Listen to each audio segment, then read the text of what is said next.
Yan, mga kabakek. Magluluto tayo ng sweet and spicy spare ribs. Yan. Minarinate ko na siya. Ito ngayon, medyo iprito lang natin. Kasi mamaya, titimplahan ko yan. Tapos, gumagamit kasi ako dito ng pressure cooker para talagang malambot yung karne niya. Yan, medyo namumula na siya. Kaya, okay na yan. Patayin na natin ito. Muna.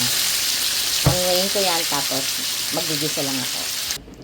Yan, naglagay lang ako ng konting mantika. Pinapainit ko lang siya. Yan, gisa ko na yung bawang. Medyo papulihin lang natin ng konting bawang. Ano?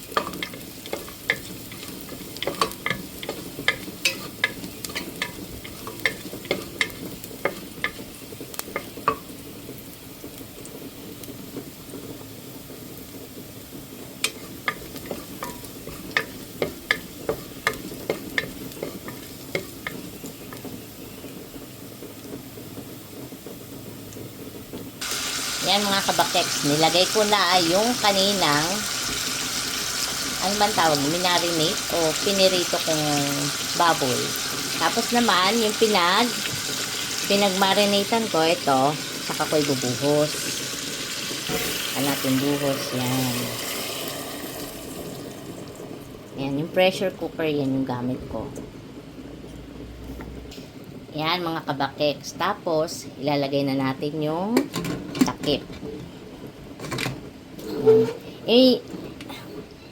If-pressure cooker lang natin siya ng 15 minutes. Naglalaga rin pala ako ng itlog.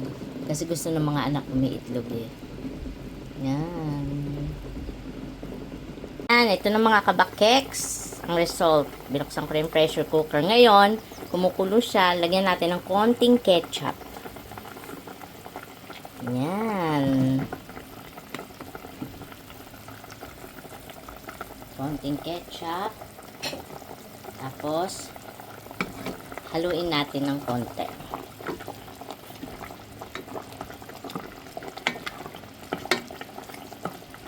Yan. Okay na siya. Yan. Okay na siya mga kabakeks. Yan. Ito na mga kabakeks. Ang ating sweet pork. Yan. Braised pork kung tawagin. Yan. Please don't forget to like and subscribe. And click the notification bell. Thank you. Kain po tayo.